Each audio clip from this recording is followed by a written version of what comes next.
Wolverine and Ghost Rider team up, and then they fight, and then they team up again. They're like a high school couple, but this story is amazing. Now, this initially picks up with kind of a recap to a degree that we don't need to go super in-depth into.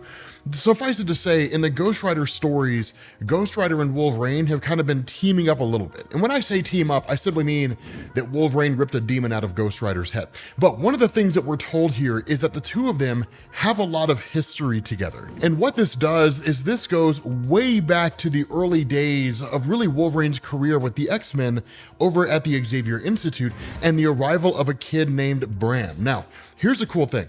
This kid is he's like the kid from The Omen, right? Like something's just a little off about him. And it's one of these things where no one knows exactly what it is that's going on. But he is brought to the Xavier Institute by a woman named Ada. Now, of course, this leads to Wolverine showing up, popping his claws, being all intimidating and all that kind of cool stuff.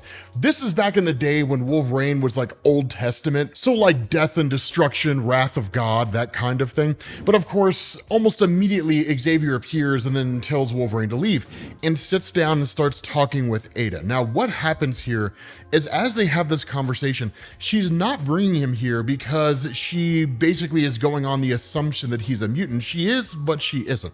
It's really more that she just doesn't understand what's happening with him. And she saw on TV how Xavier seemed to be an expert in mutants. And so in turn, she's asking him for some measure of help. Now, the reason why this is important is this actually gives us a time frame. And this tells us it happens around the time of Days of Future Past, which is to say when Xavier was making the rounds on national television, trying to publicize the peaceful coexistence between humans and mutants, that kind of thing. But what Ada says is that she's a social worker who's been assigned to Bram's case, and all the other ones had basically quit. And she said that he'd been in like a dozen foster homes, but things never seemed to work out. And she says that there's just something about him that scares other people. Things happen around him, they say. Pets die, people disappear. Some say they hear strange noises, a voice that doesn't sound like his own, that doesn't sound human. And of course, she asks, are you able to help? And one of the cool things that kind of happens here, and this is actually a great throwback, you end up seeing like Nightcrawler teleport in, grab some ice cream, and then like teleport away. Kitty Pryde shows up and she's kind of upset about it, and then she leaves. This is a throwback to the Chris Claremont era of the X-Men because he would do this all the time. You would see like these small little moments that happen, and it would kind of give a really greater depth to what was going on just in general with the X-Men at the time, right? A lot of background stuff happening. So it was kind of fascinating.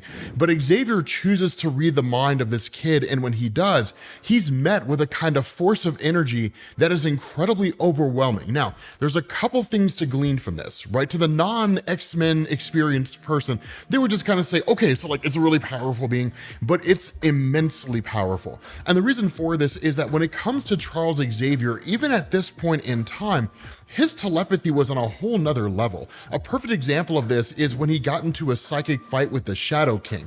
And that was the whole basis behind the formation of the X-Men, that he met the Shadow King in Egypt. The two of them had a kind of psychic battle. And then he realized there are some beings out there with incredible power that originate with a kind of mutant gene that will just be straight up evil. The Shadow King's kind of like this force of evil that exists out there, right? Just like pure darkness that exists in the multiverse. But realizing that there are enemies out there like that, Xavier formed the team in the first place. The reality here, though, is that this kid is not a mutant. And even Xavier says that, right? Like, if this kid were a mutant, I would do what I could to help him, but the reality is that he's not. What you're going to need is somebody who really delves more into the realm of magic and mysticism, possibly even demonology. But the problem here is Ada gets frustrated at the idea that there are no answers to be had, and ultimately feels as though she's kind of being thrown away, right? Just sort of being dismissed by Xavier. Even for Bram himself, he's reluctant to leave. He doesn't want to go, but he's sort of drug away anyway. Now, this is a very dangerous precedent when it comes to the X-Men comics, because anybody who knows anything about mutants knows that when it comes to this kind of thing, this is when you start getting into like Clyde Wincham territory, right? Just like the Marquis of Death, this guy who was able to wipe out universes with a wave of his hand, different things along those lines. Cue every new comic book YouTuber making a video about that guy. It is inevitably going to happen. But the thing about this is that it switches over to Johnny Blaze in the early days of his career, which is to say when he was basically just like a stuntman going out there and performing these crazy feats. And of course, as we know, or at least as most people are generally aware of when it comes to Johnny Blaze, that he goes flying through the whole stunt, things go awry, he ends up basically finding himself in a position where he's about to die, he sells his soul to the devil, and then of course he ends up becoming the new Ghost Rider. The caveat to all of this is that with this being the early days of these two characters, their paths ultimately meet, but not right away. Instead, what we actually end up doing is picking up at the orphanage where the director basically tells Dr. Ada to just get rid of Bram because the other kids are terrified of him. And having him here is putting the other kids in a situation of high duress. He knows that it's not like the best thing to do, but the reality is that he just doesn't really seem to care all that much. And so in the midst of all this, really when there's like the discussion of getting rid of him and the other kids start waking up and really seem intent on like doing Bram harm, blood starts dripping onto Ada's shoulder. And when they look up and they get into the room, they end up finding that Bram has just like twisted and mutilated all these kids into like this just monstrosity of a creature, and they don't even know how to interpret what it is that they're seeing. But that's why things are popping off here, is because this cycle is repeating itself, right? Bram is doing this yet again. And so what happens is that where you have, you know, Wolverine and Colossus and Storm and all these characters gathered together in the X-Men mansion, again, this is taking place in the past, that of course you end up having Bram who arrives on the scene.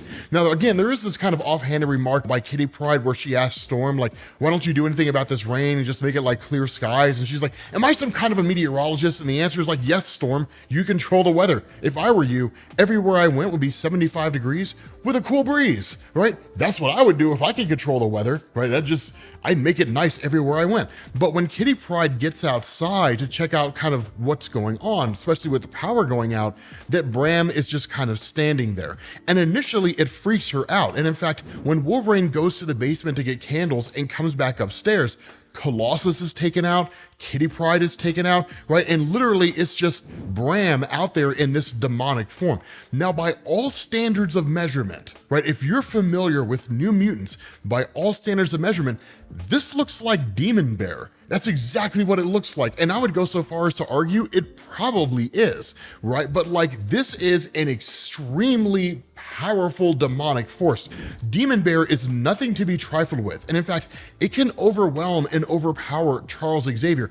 It's one of the most powerful forces in existence. Only like the most capable telepaths have the ability to overcome this thing. The problem here is that once you switch back over to Johnny Blaze, and Johnny Blaze is kind of recovering from his injury after having become the Ghost Rider, he has a sort of demonic compass, which is to say he sort of knows where demons are and he seeks them out. And realizing that like there is an incredibly powerful demonic force on Earth operating in the here and now, specifically at the X-Men mansion, he turns into Ghost Rider and then immediately goes on the hunt. Now, the thing about this is because he's Ghost Rider for the very first time, it's the very first time that he and Wolverine meet. And so where Demon Bear just takes off, right? Bram just like runs off and that's basically it. Wolverine is hot on his trail, only to run directly into Ghost Rider. And you actually get this fight between the two of them. And it's a really, really, really cool moment, right? Like these two guys duking it out with each other, because a fight between Wolverine and Ghost Rider is really a great question of like, who would actually win? So I want to know down in the comments section, right? If there was like a knockdown, drag out, no holds barred fight, just based strictly on their feats and what they're capable of, who wins in a fight between Ghost Rider and Wolverine? Because technically Wolverine does get overpowered here, right? Like the flaming chains and all that kind of stuff show up, you know, Ghost Rider's like, I have such sights to show you, right? It's that kind of a thing, right? Like he overpowers the guy. And so I want to know who you all think would actually come out on top in like a fight to the death between these two guys. But following this, you basically pick up with Ada, where she ends up finding Bram just kind of walking down the road. And Ada ultimately takes him in. Where he talks about how all he wanted was a family, he didn't want to be left alone, and she realizes that the director of the orphanage is just going to get rid of Bram at the first opportunity that he gets. The only person that really seems to care about him is Ada, because she's emotionally invested. And so switch over to the present day. Something's popped off. We don't know what it was, but things seem to go sideways pretty fast, because the house that Ada resided in after taking Bram in has now all gone to pot, right? Bram's all grown up. He's like an adult now. But the issue is that he has basically done the exact same thing he did before, which is twisting everybody's body parts into like this just monstrosity that resembles something that you would see in some modern art museum or something like that, right? It's pretty messed up. But with Ghost Rider and with Wolverine brought together due to this circumstance yet again, the two join forces to basically track down and destroy one of the most powerful demonic entities that's ever existed in the history of Marvel Comics. Now, one of the things that they realize in their journeys as they come across this just kind of gigantic crime scene with all these police lights and everything is that not every mutant was forced off of Earth by Orcus, that some of them actually went into hiding. These particular mutants were hiding in the wood. Now, one of the things that I want to specify is that while Bram is tracking down and killing different mutants across the Earth, he doesn't really seem to be associated directly with Orcus. But the ending of this may very well change your mind. I'm kind of curious to see how you feel about it. But what goes on here is that in an effort to, at the very least, analyze this crime scene and see what's going on, Wolverine and Ghost Rider actually pose as what are basically forensics guys. So once they get to like the main crime scene itself, dressing up in disguises, they literally tell the cops just go ahead and get out of there while they analyze the whole scene. And in that moment, the Ghost Rider tries to manifest. Now that's one of the things to remember about what Benjamin Percy's doing right now with the Ghost Rider comics. It's very much a return to the old Ghost Rider stories from way back in the day, which is to say the Ghost Rider persona is almost like a demonic barometer, right? The closer they get to demonic or evil or corrupt or somehow negative energy, the more the Ghost Rider persona tries to manifest. And so in this moment, it's just kind of frustrated by the fact that it can't come out and they can't just wipe out anybody who's doing anything that's particularly evil. Now, again, that's an important distinction to understand because in their travels, they're surrounded at all times by people who are just doing really bad stuff. Maybe it's a drug dealer, maybe it's this person doing this or that person doing that. And the Ghost Rider wants to punish them. But because the focus of Johnny Blaze is literally just this like tunnel vision on Bram, it ultimately forces the Ghost Rider persona to kind of keep itself at bay. But what ends up happening here is Wolverine calls in a favor with Jeff Bannister. Now, Jeff Bannister was introduced to us in the main Wolverine comics. The only thing you really need to know within the confines of this story is that he's a contact that Wolverine has in the CIA. And so what it does is it allows Wolverine and Ghost Rider to use a kind of satellite office to basically analyze everything that's going on with regards to this mutant DNA, any kind of common trail they may have that may give them some measure of information. Now, initially, Wolverine's idea is to hunt down anything or track down anything that has to do with mutants, and it makes perfect sense just because of the fact that Bram is killing mutants. It's the best place to start. But from Johnny Blaze's perspective, this guy just reeks of demonic energy. So the best thing they can do is to actually analyze anything out there that has to do with demonology, right? That's the best route that they can go, because while following the mutant trail would inevitably lead them to Bram, the idea of Johnny Blaze is following this trail will basically get us there faster. Now, the information that they're able to glean is somewhat helpful, but it doesn't give them like a direct beeline. Instead, it basically sends them on the path to the orphanage that Bram was at when he was a younger kid. Because remember, when they initially encountered Bram in their younger years, they didn't really know anything about him, right? Like Wolverine met the little kid at some point, but because of the fight that took place between Wolverine and Ghost Rider, Bram had basically gotten away, right? He was removed from the whole situation, and there was no conceivable way to locate him again. So the best place they could possibly do was get to this orphanage and then just kind of go from there. What ends up happening is that once they get in there, the guy who runs the orphanage initially thinks like they're cops or they're like reporters or something along those lines, because they're asking questions about the quote unquote orphan murders from back in the day, a very well publicized event when it originally happened. But as Johnny Blaze is walking through there, the Ghost Rider persona tells him to open a door that he comes across, which has all these different locks on the outside. When he does, like when he actually opens this door, there's a kid inside who's basically stuck in one half of an Iron Maiden. And he basically tells him like, he puts us in here when we're bad. And in this moment, Johnny Blaze plays the game of yes, but maybe. Yes, it's important to keep the Ghost Rider persona under control, but maybe, maybe this is the time to just let it out. So he tells the kid, like, run, you need to leave.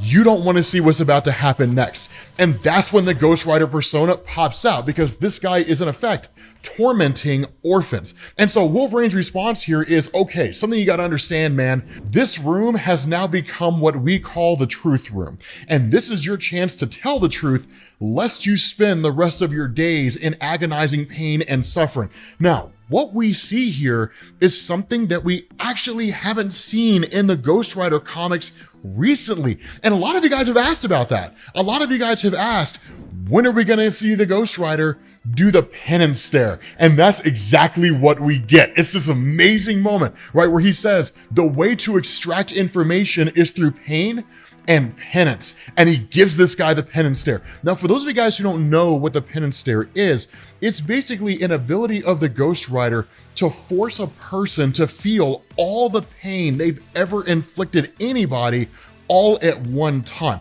Now, the Penance Stare is used in different ways. Sometimes it's used as a form of punishment, and literally it just kind of leaves the person in a catatonic state. Sometimes it'll kill them, sometimes they'll go insane, but in this instance, it's being used for information. So I would go so far as to argue it may very well not be the full-on Penance Stare with the 100% potency that you normally see, because this guy's still conscious. He's still living, right? Like, I mean, he hasn't been driven to the point of insanity and is like clawing his eyes out of his head, you know, out of just complete and total madness. But what he does is he simply says, somebody was here a month ago, someone asking the same questions. They took the files on Bram. And so despite the fact that the files are gone, Ghost Rider is able to kind of see the files in his own mind, because of course this guy had witnessed the files as well. Those memories are transferred. They're of course in turn transferred to Wolverine, and that's when he gets to see the totality of the nature of Bram. That ever since this kid was little, right? Like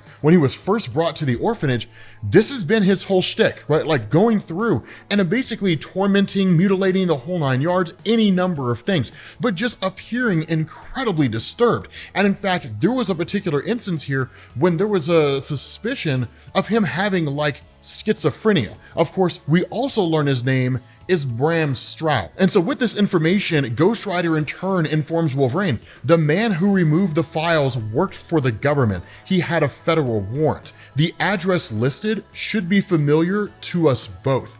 Hell's Backbone in Utah, where we raced the devil once before, right? That took place in the Ghost Rider comics. It was a pretty cool moment because Wolverine basically ripped a demon out of Ghost Rider's head. It was pretty dope, right? But he says it's a frail spot, a place where things spill over, a perfect location for their research. What's happening here is research is being conducted regarding a Hellfire addition to the Weapons Plus program, which is exciting. For those of you guys who don't know what this is, right? Anybody who's been reading Wolverine long enough knows that like Weapons Plus, like when they come into the mix, that's when things get amazing. Because Weapons Plus started out as kind of a precursor to Project Wide Awake, right? Going with Grant Morrison's X-Men run, Weapons Plus was an anti-mutant government agenda that was kind of an orchestration between the United States CIA and then eventually Canada's Department H. Captain America was Weapon 1, right? Grant Morrison's X-Men established that. And then you got Weapons 2, 3, 4, 5, all the way up to Weapon 10, which is Wolverine, also known as Weapon X. The whole idea behind Weapons Plus is to basically just create super soldiers. And if they're able to find a way to harness a being with demonic power that can in turn be used for their own purposes, I mean, it would dwarf anything and everything that came before. There's no telling what could come out of this. So we are picking up with the character of Bram. Now, for those of you guys who are following this story, you know that it jumps back and forth between the past and the present. And all we really know is that years ago, Bram was introduced to us as a kid who was possessed by some kind of a demon, and that in the modern era, he's traveling around the world and killing mutants wherever he finds them. So jumping back to the past, what we end up doing is picking up with Bram, where he's brought to really like an old folks home, right? Hospice and home care. And what we find out here is that this demon kind of has to feed. If it doesn't, it'll just simply seize control of Bram, and Bram will just attack whoever happens to be in sight, regardless of the circumstance. So it's just kind of letting the beast loose for a moment.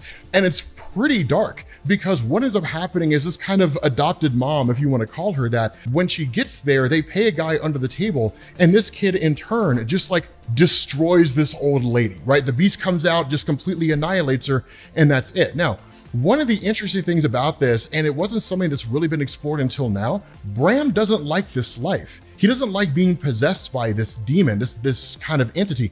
We sort of knew that to a degree, but we didn't really know how far-reaching it was. Obviously, this would have some kind of an impact on a younger kid like this, but then you switch over to Wolverine and Ghost Rider, right? Now, of course, these two are just flying out, right? They're just hauling over to like the devil's racing ground, basically is what it is. But they're going there to find what is in effect this kind of demonic process that deals with the Weapons Plus program. Now, one of the things we talked about in the previous video, and I think it's worth reiterating here, Weapons Plus has a long history. A lot of people associate it specifically with Wolverine, but it's much bigger than that, right? Weapons Plus, at least Weapon 1, was Captain America, if Grant Morrison's new X-Men is to be believed. And then you had just different programs that came after that that focused on creating like other super soldiers following the perceived death of Steve Rogers at the end of World War II. Wolverine was just the 10th iteration of that. But you've also got Frank Simpson, right? Then you've got like the Stepford Cuckoos, who are like clones of Emma Frost. You've got Phantom X. You have all these different characters that are out there. The recreation or the restructuring of Weapons Plus, at least as it's being used here, is combining demonic energy with beings who are out there that can be used to basically create super soldiers that have demonic power. But like so many organizations out there, this one is again out for the mutant population. And that's one of the things that was largely built on with the work of really Jonathan Hickman and like the introduction of Orchis, the anti-mutant organization, the X-Men taking off to Krakoa. They made a lot of enemies, and there's a lot of groups out there that have been biding their time and waiting for a chance to basically destroy the mutant population. And while Orchis is responsible for the brunt of their seeming annihilation, although again, they're not all dead, that it's really kind of cleanup duty for the smaller organizations that are out there, right? They see it as their time to shine. And so at that point, this focuses on the learned arrival that Wolverine and Johnny Blaze are coming. And what you have here is a guy named Father Pike. And literally, it's just kind of like, these guys are on their way. Father Pike doesn't care too much about Johnny Blaze. The person he's after is Wolverine. So again, we don't really know how far reaching this goes with this guy, but it is cool. And so at that point, you switch over to Jeff Bannister, who was introduced in the Wolverine comics as being what's basically Wolverine's contact in the CIA, as well as a great friend. The issue is he's been doing some kind of recon work on the side, focusing a lot on like demonic stories and information and so on and so forth. But what he was warned about by Johnny Blaze and really the Ghost Rider was, if you stare into the abyss will stare back. Do not get too deep into all of this research, because you're talking about demonic stuff, right? It doesn't just require you to be messing with tarot cards in the real life, right? This transfers its energy and its essence through a variety of different methods, different mediums.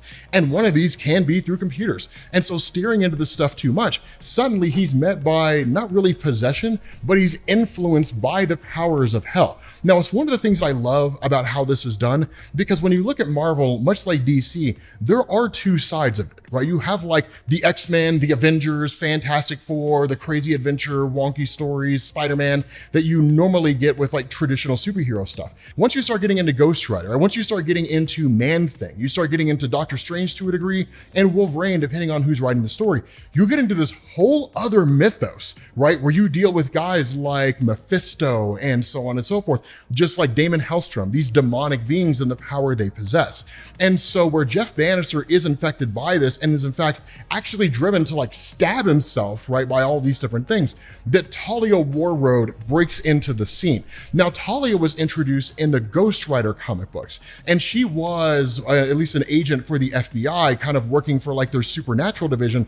Ultimately, they parted ways, but she has kind of been like the sidekick, so to speak, and I use that term loosely for lack of a better word, but she's been a kind of sidekick for Johnny Blaze, joining him on his journey as he's trying to destroy all the different demons that exist out there in the world that basically rose up during his absence. But it is cool to see that she's involved here. And in fact, she even gives Jeff Bannister a little bit of a kind of concoction that helps to keep these demonic forces at bay, basically push him back, prevent him from being possessed. And then she kind of warns him, like, do not delve too deep into this stuff, right? You're like an amateur here. You don't know what you're getting into. Who knows what you could unleash out here into the world? It's not for the faint of heart, right? So you don't really get a whole lot with her. It's really her just kind of issuing a warning and then seemingly sticking around. But you transition to Wolverine and Johnny Blaze once they get into the facility itself. And what they find here is that unlike in years past, when Weapons Plus just would modify human beings, or they would turn somebody like Wade Wilson into what would basically become Deadpool, you know, so on and so forth, that what you have going on is, again, them trying to create demon beings, right? Demonic monsters by basically restructuring human DNA and so on and so forth. It doesn't really seem to work, but as they're making their way through here, suddenly they're hit by the helmets of Weapons Plus. These are basically training helmets. They would throw them on the heads of people who were basically being subjected to like mental conditioning. That's why Wolverine says like, not again, because it's what they did to him when he was part of Weapons Plus. It's a way to shut their minds down, but also force them to see things that aren't there and so on and so forth. And so what we end up doing is picking up with Bram in the Weapons Plus laboratory in the here and now. And he's still much older and he still shuns his possession here. Not only that, we actually get a name for the being that he's possessed by, which is Bagul. Now, Bagul is wholly introduced into this. As far as I'm aware, there's never really been a presence for his character in Marvel Comics before. My initial thought is that it was Demon Bear, right? Like, they look almost exactly alike. It seems like Bagul manifests more as a bear than anything else, but it may just be because of the kind of terror that it instills in humans who see it. We don't really know the whole motivation, but Father Pike, in speaking to Bram, kind of refers to this as a bit of a gift, right? Bram refers to it as a curse and has for the longest time. And even Father Pike says, we gave you the opportunity to be part of an army. You have done what we asked of you, but only with the greatest reluctance. So we have enlisted a more worthy soldier to take your place. Now, where Bram recognizes Wolverine, if for no other reason than the encounter that they had when he was younger, Father Pike talks about how Wolverine has a reputation, but he doesn't really understand the relationship between Bram and Wolverine, which is to say, they know each other, or at least they've met at some point in time. But what they do here is they create a kind of process to allow this demonic transference. And it's one of those things where when Bram asks, like, will I be myself again? The response of Father Pike is, there will be no more pain. That I can promise, right? So seemingly, they're going to kill Bram off. Guys like Father Pike don't make statements like that unless something nefarious is going to come out of it. And so following that, Wolverine kind of muses to himself about his own berserker rage. With his mind kind of being shut down, what it looks like is he's consciously aware of what's going on,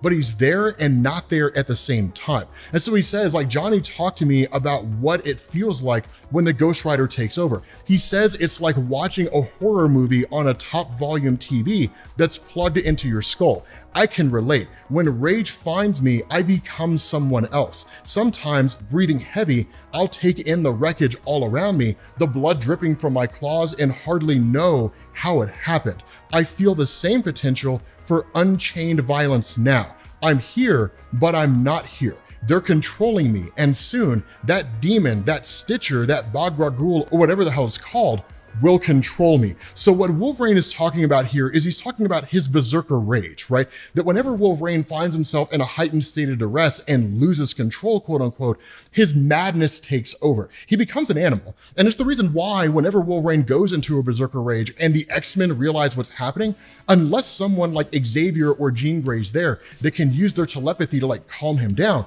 everybody gives him a wide berth because he does not differentiate between friend or foe. And so following this, Father Pike basically commences with the merging of these two guys, right? Or at least passing the demon entity from one to the other. And following that, Wolverine becomes the Hellverine, right? Literally a demonically possessed Wolverine. He says, my veins burn like channels of lava. I feel jaws gobbling the inside and the outside of me, but somehow I managed to break free for one last stand before Bagul stitches himself onto me and I become Hellverine, right? Possessed by a demon, and he looks amazing. And so simply just following orders, what ends up happening is he is sent by Father Pike out into the world to kill every mutant he can possibly find. 5 mutants are detected within 159 miles. Something to understand here, this is not the first time that's happened, and Wolverine possessed by a demon is more than enough to not only wipe out the entirety of the remaining mutants on Earth outside of some crazy level reality warper, but is also capable of wiping out most all superheroes on Earth. This guy could kill the world. We know because he did it at one point in time in Marvel Comics. But this initially picks up at Cedar City, Utah, which is almost in the immediate vicinity of Project Hellfire. And again, we'll discuss the nature of Project Hellfire because it's really cool. But like him going on this warpath is really more the result of these mutants who were basically blowing up this house because the house was taken from them. Now, that's one of the things that I do want to make you guys aware of. This is why I say what's going on with Fall of X right now is very similar to what we saw with Chris Claremont's X-Men run with Uncanny X-Men and like Project Wide Awake and all that kind of stuff. Because much in the same way that you saw the mutant population fighting back for their own rights, really, in like the old Chris Claremont X-Men stories, you're seeing that here. And what's going on is there are a couple of mutants that are just riding around from neighborhood to neighborhood, blowing up people's entire homes. They're kind of taking like hot shots at humanity, guerrilla warfare tactics, if you want to call it that, right? The human race took our homes, they took away our right to exist. We're going to take their homes and their lives, right? We're just going to blow the whole place up with them in it. And so this ultimately brings the attention of Hellverine. Now, depending on your perspective, this is a terrible decision for these guys to be doing because the best thing the mutant population could be doing right now is laying low, marshaling their forces and biding their time. Because if humanity truly believes that they are dead and gone,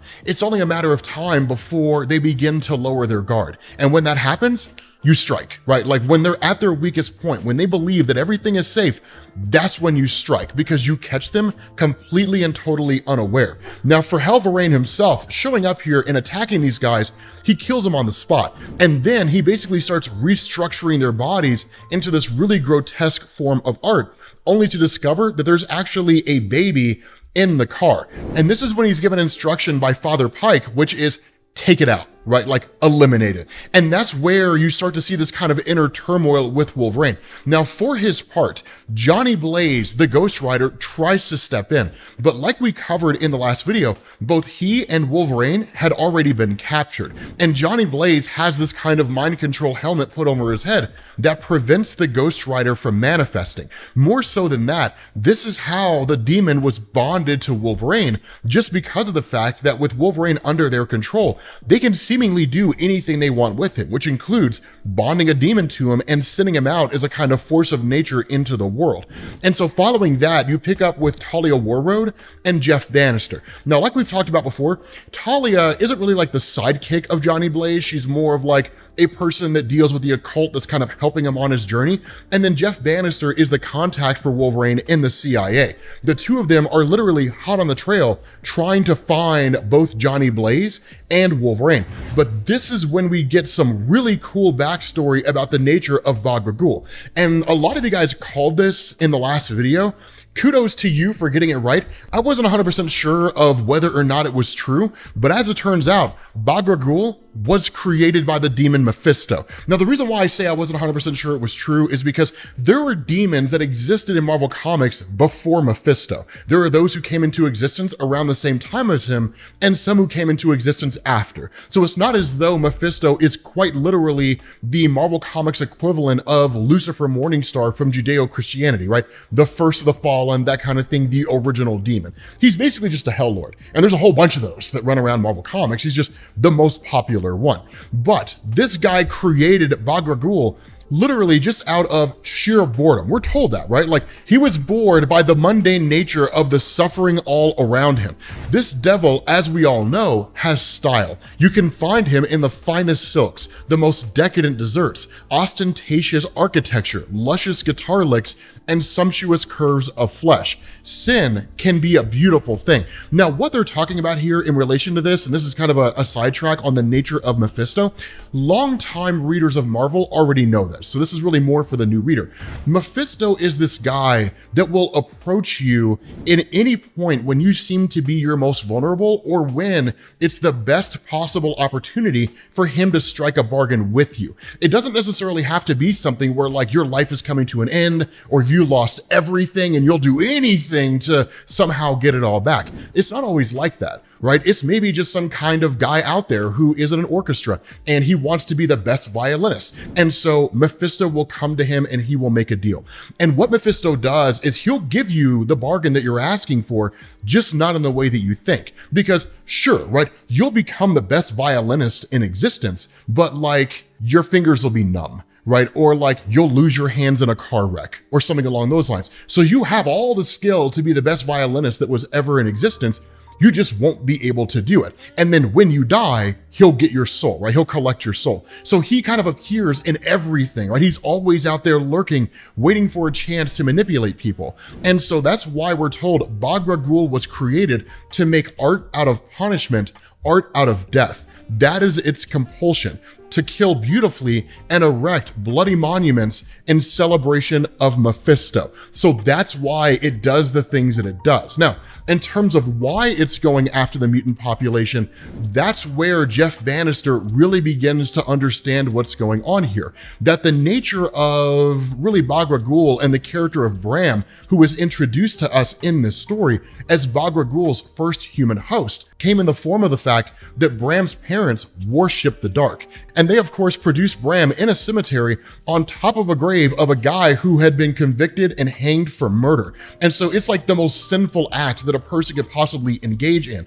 This basically allowed the offspring, right, Bram, to become a vessel for Bagul, who was just waiting for his time to take over the boy. Once they get to Project Hellfire, it all starts to click for Jeff. And he starts to realize this is just a government program. That what the government is looking to do once they became aware of Bram is basically harness demonic energy. Now, that's not uncommon for the government to do. And that's the nature of the side projects, right? Weapons Plus, and then all the weapons that came under it. Weapons 1, 2, 3, all the way up to Weapon 10 and beyond, right? Weapon 10 being Wolverine. The whole thing behind this is that the federal government is always looking for a way to create some kind of super soldier. Sometimes that super soldier comes in the form of a Captain America type person, right? A serum that they're injected with, they're exposed to radiation, they come out and they can just run really fast and punch really hard. Other times it's bonding adamantium to people's skeletons. But any method that they can use to develop some kind of a super soldier that can be used in next-gen warfare, they will take. They always contract out in doing so. And so seemingly the federal government is well aware of what it is that Father Pike is doing, but the ends justify the means. Because if what they can do is take a demonic entity and then bond it to a living host or an entire platoon of soldiers, they would basically dominate the entirety of modern warfare, right? Nobody would be able to overcome them. So it is very, very shady, but it's just the nature of government programs in Marvel Comics. And so Wolverine, who's still kind of wrestling with this demonic side and being ordered to take this kid out, he ultimately rejects it, right? Like he says, no, that's not going to happen. And he stabs himself in order to kind of try to bring himself back to a degree. Because remember, the way in which Wolverine is able to regain his senses, at least least as best he can is by inflicting pain on himself. And so where he's told by Father Pike, you serve Mephisto, you serve the United States government, and you serve me. Ultimately, Wolverine seems to be able to overcome this, if just only by a small measure. And so this leads to Father Pike basically teleporting out, and then in turn, traveling directly to Wolverine himself. Now, once he's gone and out of the picture, that's when Talia and Jeff Bannister show up here and then free Johnny Blaze from his control. And this goes exactly the way that you would expect, and it's amazing, because where Hellverine is back on the prowl with control being retaken by Bagul and Father Pike, he heads towards this town that has 97 mutants in it. And understand, he will lay waste to the entire place. There will be no discerning between innocent and guilty in his eyes. Everyone will die if that's what ends up happening.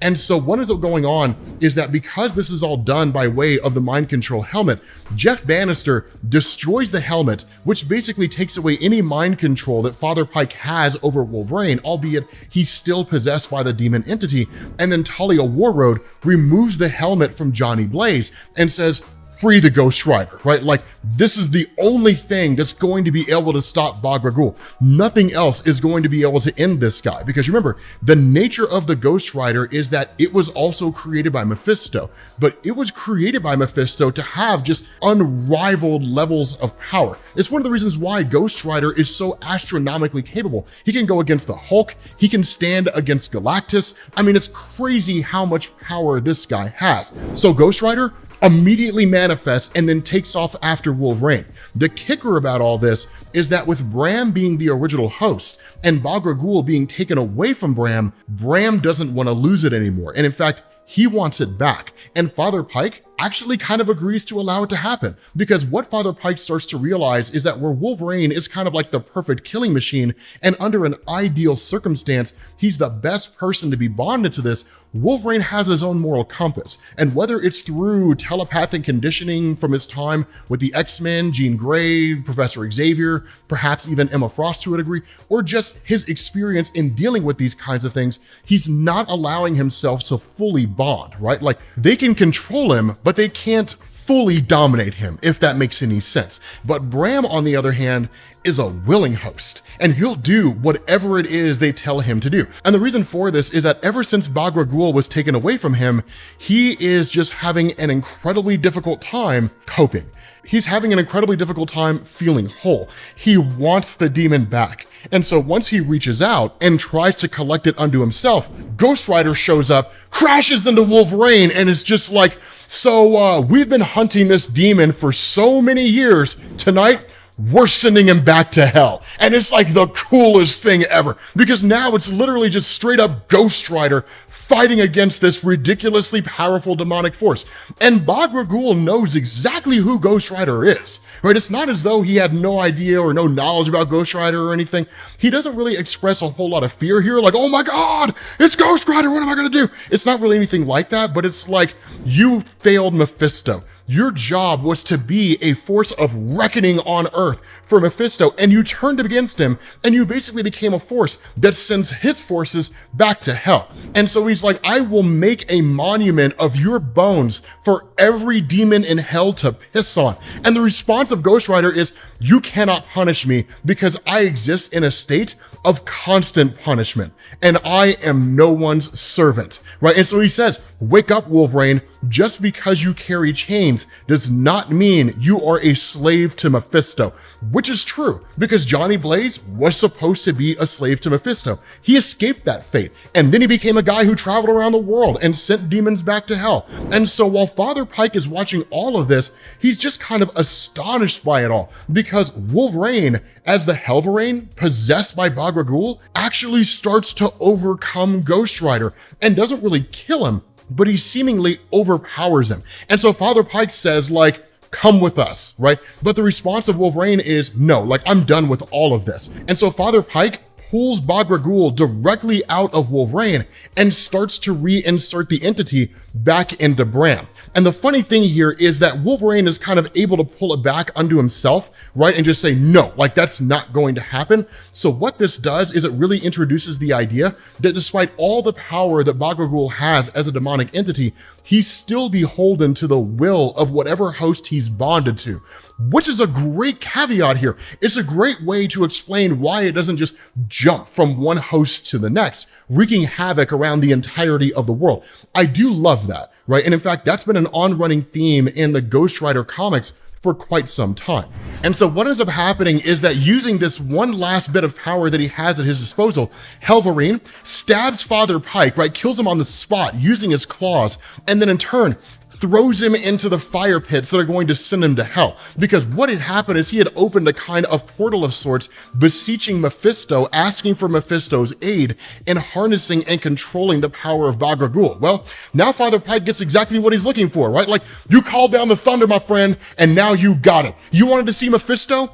Go see him, right? Spend the rest of eternity burning in hell. Mephisto's going to be happy to have you there, right? He doesn't care who's in hell as long as he has the most number of people in his section of hell. Following that, Bram jumps onto Wolverine and then immediately starts absorbing the entirety of Bagul into himself. And that's when Ghost Rider makes this amazing monologue, right? He says, the spirit is a curse, but it's a curse I have to live with. We're entwined at this point, one and the same. I know the Rider feels the same as me. So as powerful as Wolverine might be, Bram is home for Bagul. They've killed together, now they'll die together, caught in the punishing light of my Damnation Stare. Now, the Damnation Stare of Johnny Blaze is a relatively new ability that was introduced in 2019, but we haven't really seen it used all that often. So this is one of the first times that we actually get to see it in full display, and it's amazing. So there's two things to know about the Damnation Stare.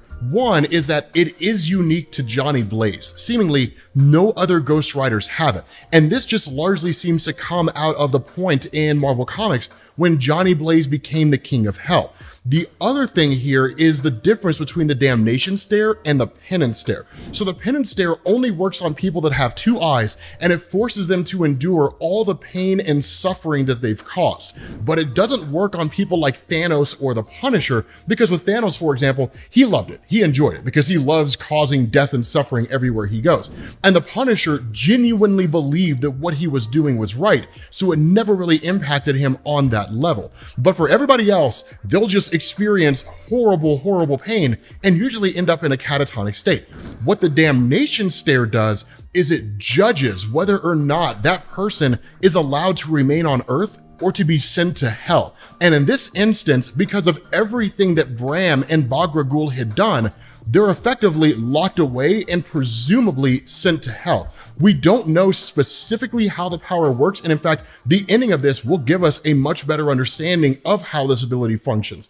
But once this stare is done, Johnny Blaze reverts back to his human form. And then of course, the entirety of the Weapons Plus Project Hellfire lab is effectively destroyed, right? The whole place is just burned up and blown up and the whole thing goes away. But while you have Wolverine and Ghost Rider that go about their own business, you have Bram who's still locked away as this kind of stone statue out there in the middle of nowhere. But where a bird lands on this statue itself, Bram is seemingly still there, encased in stone with his eyes glowing red. So what it looks like is this design to just kind of lock a person away, but if they are of sufficient power, they are able to escape. Again, this power hasn't really been used all that often, so we don't know the ins and outs of how it works. But with that being said, guys, we're gonna bring this to an end. If you need to get caught up on Weapons of Vengeance, make sure you click this link to the playlist, and I will catch you all later. Peace.